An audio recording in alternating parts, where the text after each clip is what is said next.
वसुदेवसुतं देवं कंसचाणूरमर्दनं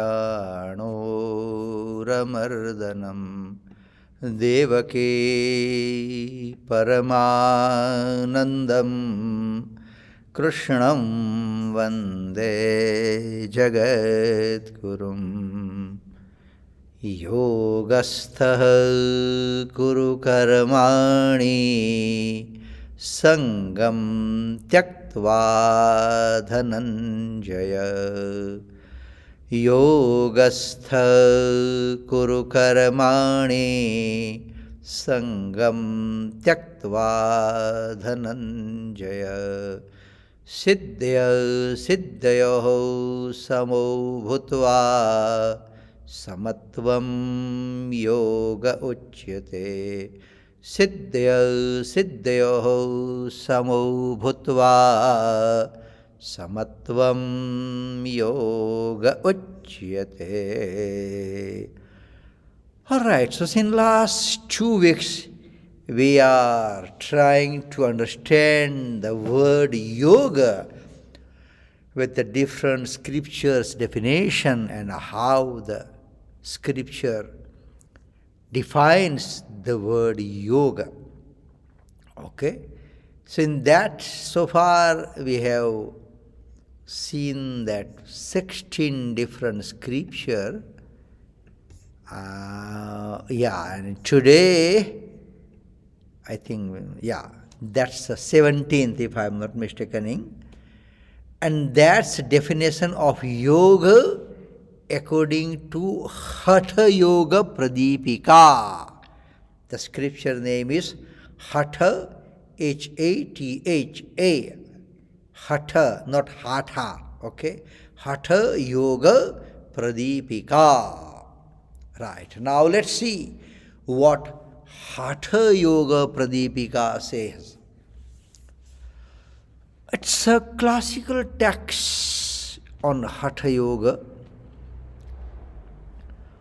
It provides detailed instruction on various yogic practices and, techniques. It offers insight into the physical, energetic and meditative aspect of yoga. Now, this is the short introduction of the book Hatha Yoga Pradipika. And what Hatha Yoga Pradipika says, according to Hatha Yoga Pradipika, yoga described as a means to achieve the union. Okay, I repeat, Hatha Yoga Pradipika is described yoga as a means to achieve the union of sun, S-U-N, sun, and the word hatha, ha, means H-A, ha is sun, S-U-N, and the moon, tha, T-H-A. So ha and tha, union of ha and tha, it describes here union of sun and the moon, representing the masculine and feminine energies. Again, representing the masculine and feminine energies respectively, which is ha and tha. This union leads to the harmonization of the individual's physical, mental, and energetic aspects.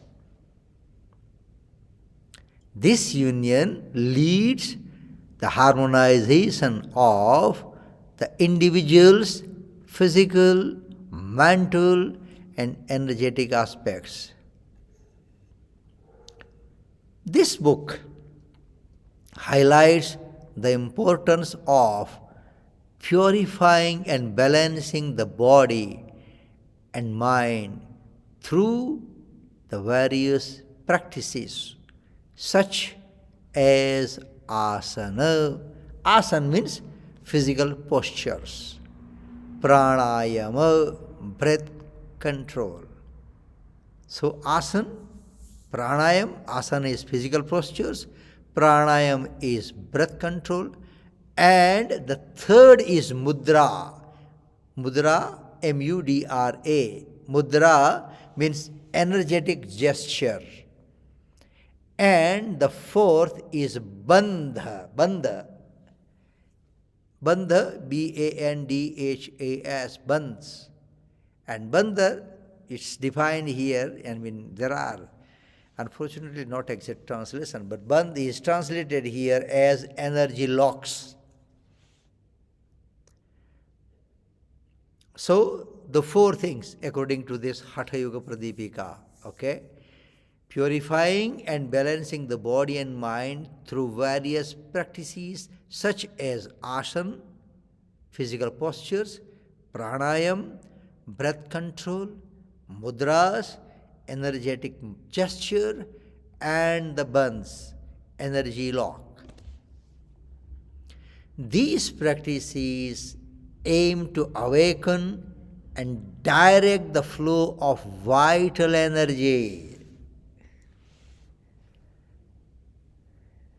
And direct the flow of vital energy. Vital energy is prana.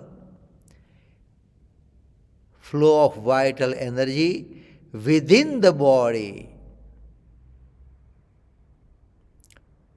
leading to increased vitality, health, and spiritual awakening.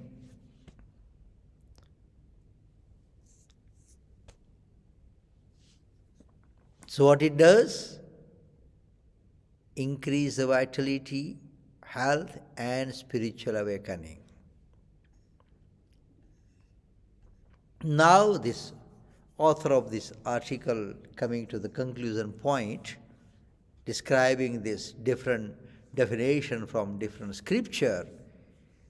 So the author says in conclusion, exploring the different definitions of yoga as presented in various scriptures provides us with a rich tapestry of perspectives and insights into this ancient practice. From Patanjali's definition of yoga as the cessation of the fluctuations of the mind to the Hatha Yoga Pradipika, emphasize on the union of opposites. Each scripture offers a unique perspective on the purpose and essence of yoga. Okay? So now at least you got the broader picture of word yoga. Definitely not yoga. We used to use this or utter this word as yoga, Rama, Krishna, Ashoka, Arjuna, Ram, Krishna, Arjun, Ashoka. Anyway, so this is what I really wanted to discuss and tell you about the yoga. The bottom line is the physical exercises which it is described here as the asana, okay, can be the part of yoga. But yoga does not limit with this thing only.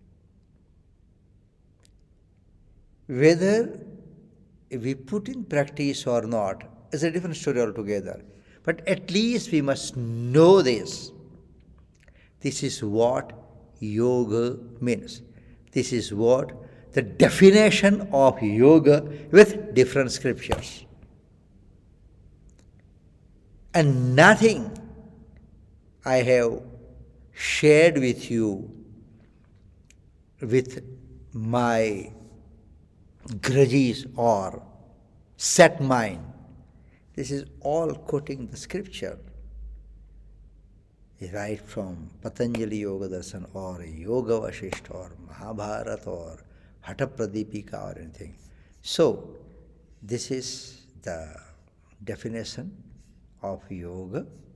Now, we will be moving to the verse 49, because that was the definition of yoga, was part of verse 48 in chapter 2. I just took an opportunity to explore more about this word yoga, right?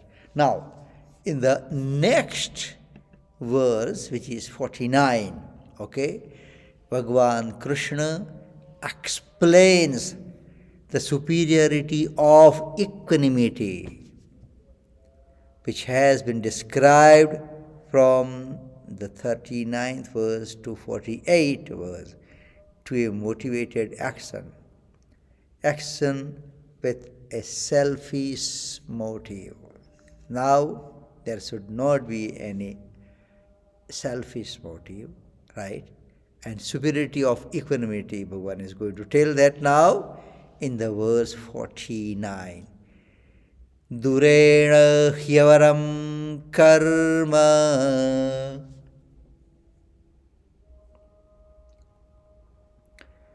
Durena hyavaram karma buddhi yogat dhananjaya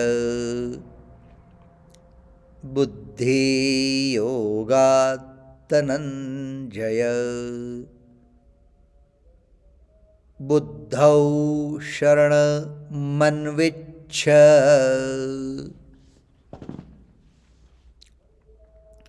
buddhau sharana manvichha krupana falahe tavah krupana falahe tavah. O Dhananjay, action with a selfish motive is far inferior to that performed with equanimity of mind. Seek refuge in this evenness of mind, for lo are those who crave for fruit of actions. Durena hyavaram karma buddhi yogad. Action with a selfish motive is far inferior to that performed with equanimity of mind. Actions have a beginning and an end. And connection with their fruits is also temporary. We get associated and disassociated with them. But yoga, equanimity, is eternal. It never deserts us. It suffers no change. Therefore, selfish action is much inferior to equanimity. This is the main thing which we should try to put in practice. Selfless work is here, it is told as selfless action, and selfless love. Now, we know that we are human, we can't all the time keep on doing selfless, but there must be some rooms in the life that for that particular day or that particular time, we will be doing everything in His name without any expectation, without any hidden agenda. And as we study more and more about our scripture, the whole concept of Agyaras. In Gujarati we say Agyaras. Sanskrit, the word is Ekadashi. The whole word of fasting or to observe Agyaras, as per the great saint's definition of Agyaras, that particular day, if I have, because Agyaras falls twice as per our Gujarati month and Gujarati, I mean not Gujarati, Hindu month and Hindu calendar, twice. So, 14 days for me, but oh Bhagwan, it is one day. I will engage myself, my body, my senses, my mind, everything in your lotus feet. Whatever I work for the benefit of the world at large and without any expectation. And in process of doing that work means selfless work, even if I don't eat, I will get something easily. And that's how the word farad came in the picture. The correct word is falahar. Phala, fruit. Ahar, food. So that particular day, okay, get one banana or apple, eat it, and carry on. The moment you engage yourself in cooking and this and that, then you occupied. And you don't devote your time for the divine work. That is the definition of Agyaras as per saint. Now, the motive behind Agyaras, the selfless work or work for Bhagwan, is gone. And what is left? Food. So we have different kind of a person like me. I translate the word Agyaras in different manner. Agyar means 11, Ras means taste, different 11 taste. I mean, joke apart. So the meaning or the motive what sages has given, that is gone. But at least the word Agyaras or the Ekadasi is still there in society. That somebody will have the question, why? And that why will definitely make him to think or change his thinking. That it's not only all about the food or change of food. So, in today's definition, Agyaras means change of food. દાળ ભાત નહીં ખાવાના શેકો ખાવાનો. So that's we need to understand. So selfless work and selfless love. And that's why I told you, of course, all the time we, the human being, we are living in material world. We are living in the world of reality. It may not be possible, but at least certain time. And again, when I am on this topic, let me tell you, if we check the dictionary, the word bhajan, we have that set belief. But bhajan means, Hari ne bhajta haji koi ne laaj jata nathi jani re. There are different meaning, different definitions Scripture has given. One of the meaning is equal distribution. Equal distribution of my life, equal distribution of my time, equal distribution of my wealth, equal distribution of my intellect. That is bhajan. Or if you don't say a word equal, fair distribution. So, if I have 100 rand, it I am using for my luxury and everything, but at least 25 rand, 10 rand I must use for his work. If Bhagwan has granted 24 days in my life for one day, at least 1 hour, 2 hours, I must do something. If Bhagwan has given me good intellect and I am using to make my livelihood, but use that intellect to uplift the people. Take the message to those who are totally deprived by these thoughts, the beautiful and powerful and divine thought. Equal or the fair distribution of time. Yes, I work throughout the day for myself to earn my bread. Fine. At least once a week, 1 hour a week, then gradually increase. I live my whole life.